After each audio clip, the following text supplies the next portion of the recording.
Hello everyone, thank you for tuning in again to another episode of CivilianTacticalWeapons.com. This week's episode is actually going to be on the Beretta Storm and Optic options for it. I've actually had numerous people ask me questions about the particular Beretta Storm, what options as far as optics are best for this. So I thought I'd go ahead and cover it here with three of the most common options that people are looking at.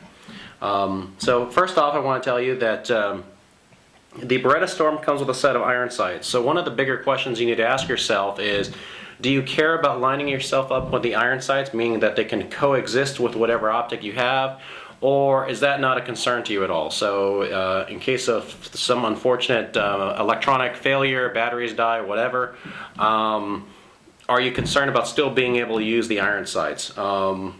Most law enforcement military people are pretty diehards about wanting to still have the iron sights available. Some people who do some more competitive shooting, they may not actually care. So all depends on your style, your needs, and your requirements. So what I want to do is go ahead and cover the three most basic optic options that most people put on them. This one's an EOTech 516. As you can see, the EOTech 516 the EOTech 516 actually fits on any standard Picatinny rail. If you look here, I'll show you a couple problems with the EOTech and how you have to actually position it on the gun if you decide to choose the EOTech line. Most people would think that laying the optic towards the rear would actually be the preferable way of doing this. On the EOTech 516 and on a lot of the models, they have this quick screw. So actually you mount it on and off. The nice thing about it is it pretty much maintains a perfect zero when you pop this thing on and off, so it's nice because of that. Very quick to get on and off. The problem is you can see there's a charging handle here on the Beretta Storm, and the gun's actually empty. So what I'm going to do is I'm going to drop the slide, and what you can see here is as I'm trying to move the slide, I'm banging up against this holding screw that's actually supports the EOTech. So my problem is I can't really hit this without scraping my hand up against the side of here. So that's one problem. The other problem with the EOTech 516 is, as you can see, the optic portion, which is in this hood area over here, sits way above the iron sights. In fact, the iron sights are completely covered up. So with this option, there is no option of being able to ever use your iron sights without taking the entire unit off. If you do not care about the iron sights but still want to use this because of want to avoid the charging handle, what you can do is move the optic towards the front. Now some people may not like this from an aesthetics look, but as you can see with the optic further up there, I now have no problem lifting the charging handle. As you can see, the charging handle is completely out of the picture, and I can operate it. As far as being able to go ahead and look down my optics, I can look down my optics without any issue.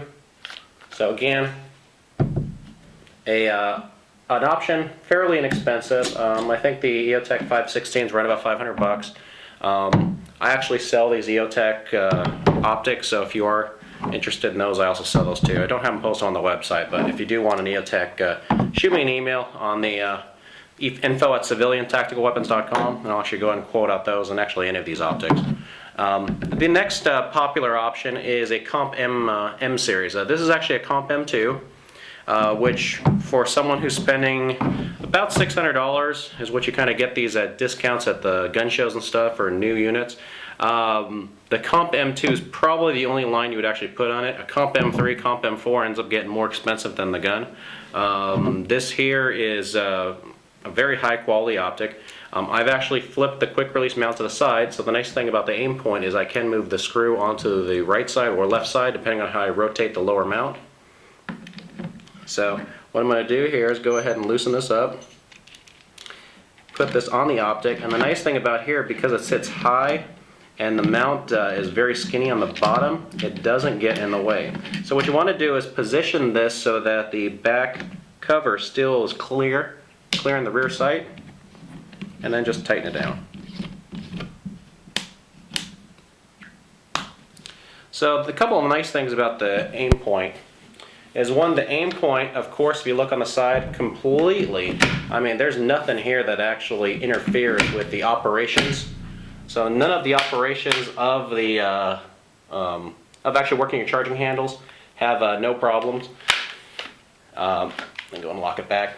The other nice thing about it is when I go ahead and use these optics, and I'm looking down these optics, the iron sights are still visible on the very bottom. So I can still barely just see it.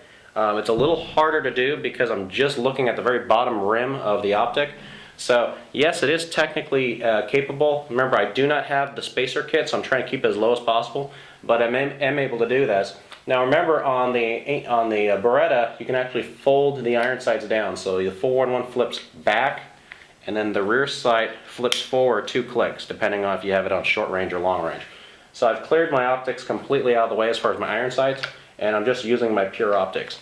If, for example, I do have a failure, I can go ahead and flip my optics back up, and I'm back online with my optics, or with my iron sights. So that's an option, although still not my favorite option. The Aimpoint Micro T1 is actually my favorite option to use. The nice thing about the Micro T1 is it sits naturally lined up perfect. So when we talk about coexisting with the unit that you have, this lines up perfectly with the iron sights. So go ahead and screw this on. When I actually flip up, when I actually go ahead and flip up my sights, the red dot, I can line up the red dot perfectly on sitting right on top of the front peg, and looking through the rear, everything lines up perfectly. So not only can they coexist, now I can drop the front and rear sights, and I'm just using my red dot. Absolutely beautiful option of being able to utilize this. As you can see, the unit has no problem operating the charging handles. So the charging handles are completely free. Sits very flush. This is the ideal option for the Beretta Storm. So I wanted you to be aware of the 3 most common options that people will put on the Beretta Storm.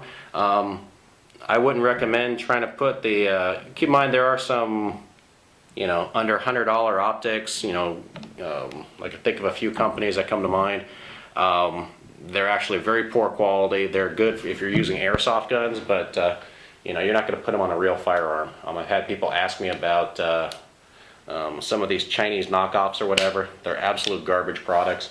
Have no business on an actual firearm. I don't even want to really spend a lot of time answering those questions, but what I want you to do is actually see the 3 most common tactical optics that people will put on the Beretta Storm.